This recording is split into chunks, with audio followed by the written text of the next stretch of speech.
Hello বন্ধুরা, আমি তিথি তোমাদের সাথে একটা গল্প শেয়ার করতে এসেছি। আমি যাচ্ছি তিরুচিরাপল্লী, তাই সেটারই সম্বন্ধে তোমাদেরকে জানাবো কিভাবে গেলাম। আমি প্রথম ফ্লাইটে জার্নি করব, তার জন্য আমি বাড়ি থেকে বেরিয়ে গেছিলাম এয়ারপোর্টের উদ্দেশ্যে। আমাকে বাড়ি থেকে নিয়ে গেছিলো মামি শাশুড়ি, আমার শাশুড়ি আর মামা শ্বশুর। যেহেতু রাত্রে গেছিলাম, আমার প্লেন ছিল ভোরে, তার জন্য বাড়ি থেকে ওনারা গেছিলেন। আমাকে এয়ারপোর্ট পর্যন্ত ভালোভাবে পৌঁছে দিলেন এবং আমাকে অনেকটা বোঝালেন, সাবধান করালেন।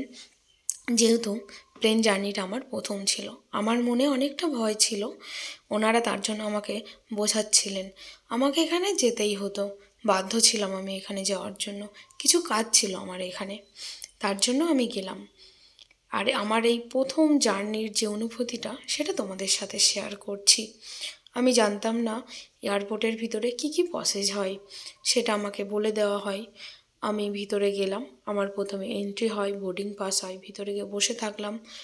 যেহেতু আমার ভয় করছিল, তাই ছোট ছোট কিছু ক্লিপ নিলাম, সেগুলো তোমাদের সাথে শেয়ার করছি। আমি একা ছিলাম, আমার সাথে কেউ ছিল না যে আমি তার সাথে কথা বলে সময়টা কাটাবো। এর জন্য আরও বেশি ভয় লাগছিল। আশেপাশে যাদেরকেই দেখছিলাম তাদের সাথে কেউ না কেউ ছিলই, কিন্তু আমি ছিলাম একা। একা মানে বোকা, আর একা থাকলে সব কিছুতেই ভয়টা একটু বেশিই লাগে। আর সেখানে এটা আমার প্রথম। এখানে কেউ কারোর সাথে অতটা কথা বলে না, একদম নিস্তব্ধ একটা পরিবেশ।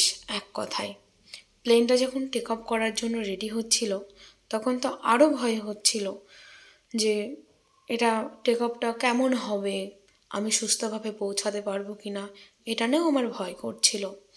অনেকে তো পাশ থেকে চিল্লাচ্ছে যখন টেক আপ করার জন্য উপরের দিকে উঠছে প্লেনটা। আমারও ভয় লাগছিল।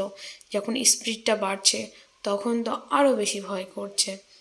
যাই হোক, এই অনুভূতিটা অসাধারণ ছিল।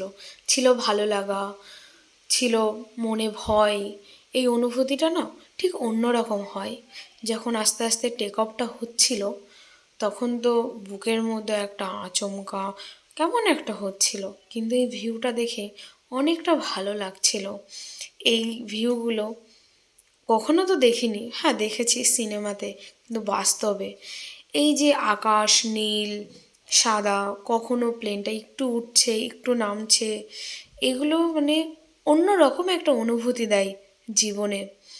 যেহেতু এটা আমার ফার্স্ট ফ্লাইট ছিল, তার জন্য আমার আরও বেশি ভালো লাগা ছিল, একটু ভয়ও ছিল। এগুলো দেখছি আর মনে হচ্ছে স্বর্গে চলে এসেছি আমি।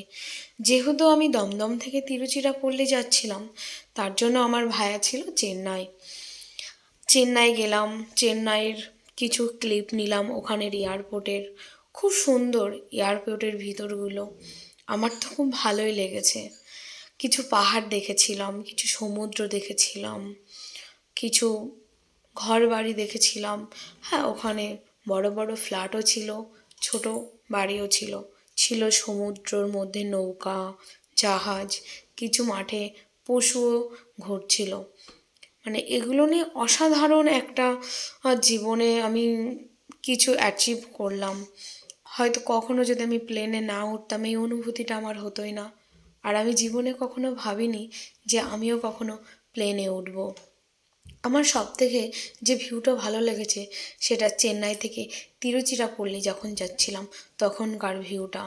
প্রথম পাহাড় দেখা, প্রথম সমুদ্র দেখা, প্রথম এত অরণ্য দেখা যার বলে। এখানে যে ছোট ছোট মাঠগুলো দেখা যাচ্ছিল, ওখানে অনেক পশু ঘুরছিল। সেগুলো দেখে আমরা যে খেলনা কিনি, যে পাখি বা যে পশুগুলো, ঠিক সেই রকম লাগছিল একদম দেখতে। মনে মনে ভাবছিলাম এই দৃশ্যগুলো দেখেই হয়তো আমাদের জন্য এই খেলনাগুলো তৈরি হয়েছে, অত ছোট ছোট।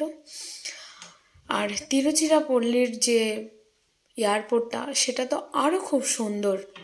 তিরুচিরাপল্লীতে আরও কিছু সুন্দর জায়গা আমি ঘুরেছি, সেগুলো তোমাদের সাথে শেয়ার করব। এটা তিরুচিরাপল্লীর এয়ারপোর্টের বাইরের ভিউটা আমার তো খুব সুন্দর লেগেছিল। আমাকে যেমন দমদম এয়ারপোর্টে মামি, মামা এরা ছাড়তে গেছিলো, তেমন আমার হাজব্যান্ড তিরুচিরাপল্লী থেকে আমাকে পিক আপ করেছিল। আমি অটোতে বসে এই ক্লিপগুলো নিচ্ছিলাম, পাশে ছিল আমার হাজব্যান্ড। কেমন লাগলো এই ভিডিওটা তোমাদের আমাকে জানিও অবশ্যই।